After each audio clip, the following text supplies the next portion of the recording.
നമസ്കാരം. ഈ സുഖദുഃഖങ്ങളുടെ ഒരു യാത്രയാണ് മനുഷ്യ ജീവിതം എന്ന് പറയുന്നത്. ദുഃഖങ്ങളെ വേരോടെ പിഴുതെറിയണം. അതിനെന്താ മാർഗം എന്ന് ചോദിച്ചാൽ ജ്ഞാനം കൊണ്ടേ കഴിയും. സുഖദുഃഖങ്ങളെ സമഭാവനയോടെ കാണാനാണ് ഭഗവാൻ പറഞ്ഞത്. അപ്പോ ചില സംശയങ്ങൾ നമ്മുടെ മുമ്പിൽ ബാക്കി വരും. ഈ ദുഃഖങ്ങളും ദുരിതങ്ങളും നൽകുന്നതും ഈശ്വരൻ തന്നെയാണോ? ആണെങ്കിൽ എന്തിനു വേണ്ടി? അല്ലെ, ഇതൊരു പ്രധാനപ്പെട്ട ചോദ്യമല്ലേ, വളരെ പ്രസക്തമായ ഒരു ചോദ്യമാണ്. ഓരോ കർമ്മവും അതിൻ്റെതായിട്ടുള്ള ഫലം നൽകാതിരിക്കില്ല എന്നതും അതിൽ നിന്ന് ഒഴിഞ്ഞു മാറാൻ ആർക്കും കഴിയില്ല എന്നതും സത്യല്ലേ. എന്നിട്ടും മറ്റൊന്ന്, ഇന്നലെ വരെയും നിങ്ങൾ സുഖം തേടി നടക്കുകയായിരുന്നില്ലേ, എന്നിട്ട് എന്താ ലഭിച്ചത്? സുഖം എന്ന് കരുതിയതെല്ലാം ആത്യന്തികമായി ദുഃഖം മാത്രമല്ലേ നൽകിയത്? എന്നിട്ടും ഇനിയും നിങ്ങൾക്കത് തിരിച്ചറിയാൻ കഴിയുന്നില്ലേ? സുഖം എന്ന് കരുതപ്പെടുന്നത് തന്നെയാണ് ദുഃഖമായി മാറുന്നത്. ആത്യന്തികമായി സുഖവും ദുഃഖവും ഒരു നാണയത്തിന്റെ ഇരുവശങ്ങൾ മാത്രമാണ്. ഇന്ന് സുഖം എന്ന് കരുതുന്നത് നാളെ ദുഃഖമായി മാറാൻ അത് മതി എന്നർത്ഥം. അപ്പോൾ ഇന്ന് ദുഃഖം എന്ന് തോന്നുന്നതിനെ സ്വീകരിച്ചാൽ നാളെ അത് സുഖമായി മാറുകയും ചെയ്യും. പക്ഷേ ദുഃഖത്തെ സ്വീകരിക്കാൻ ആരും തയ്യാറാകില്ല. അതല്ലേ പ്രശ്നം. ജീവിതത്തിൽ ഒരിക്കലെങ്കിലും ദുഃഖം അറിയാത്ത ഒരാൾക്ക് സുഖത്തെയും തിരിച്ചറിയാൻ കഴിയില്ലല്ലോ. ഇത് യാഥാർത്ഥ്യം. അയാൾ ഒരിക്കലും പൂർണ്ണമായി ജീവിക്കുന്നതിനും കഴിയില്ല. ദുഃഖം നമ്മൾക്ക് ആഴത്തിലുള്ള അനുഭവങ്ങൾ നൽകും. ദുഃഖാനുഭവങ്ങളിലൂടെ കടന്നു വന്നാൽ മാത്രമേ നമുക്ക് ഓരോരുത്തർക്കും സന്തോഷത്തെ തിരിച്ചറിയാൻ കഴിയൂ. ദുഃഖം അനുഭവിച്ചറിയാത്ത ഒരുവന്റെ ഹൃദയം ശില പോലെ ആയിരിക്കും.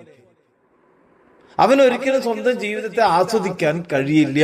മാത്രല്ല, മറ്റൊരുവന്റെ വിഷമത്തെ മനസ്സിലാക്കാനും കഴിയില്ല. വാസ്തവത്തിൽ സുഖദുഃഖങ്ങളുടെ ഒരു പ്രവാഹമാണ് ജീവിതം. സുഖം മാത്രം തേടി പോകുന്നവർക്ക് ദുഃഖവും അതുപോലെ അവരെ തേടിയെത്തും. സുഖദുഃഖങ്ങളെ ഒരുപോലെ കാണാൻ കഴിയുമ്പോൾ, അഥവാ സുഖദുഃഖങ്ങളെ ഒരുപോലെ സ്വീകരിക്കുമ്പോൾ ശാന്തി അഥവാ മോക്ഷം എന്ന ഭാവം നമ്മളിലേക്ക് എത്തും.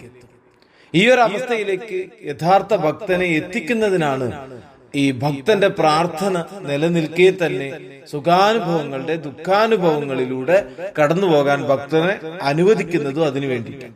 എന്തുകൊണ്ടാണ് ചിലർ സന്തോഷിക്കുകയും മറ്റു ചിലർ ദുഃഖിക്കുകയും ചെയ്യുന്ന എന്തിനാ?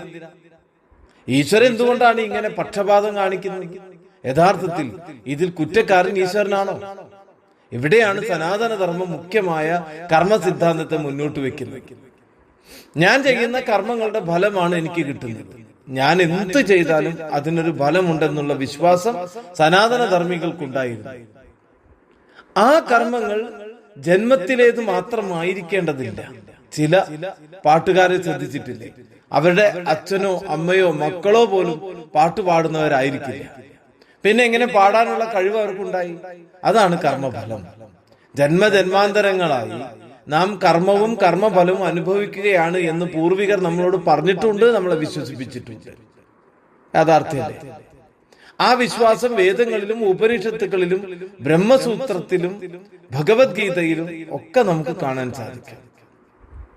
നോക്കൂ, അജം ചത്തു ഗജമായി പിറക്കുന്നു, ഗജം ചത്തങ് അജവുമായിടുന്നു, നരി ചത്തു നരനായി പിറക്കുന്നു, നരി ചത്തു ഉടൻ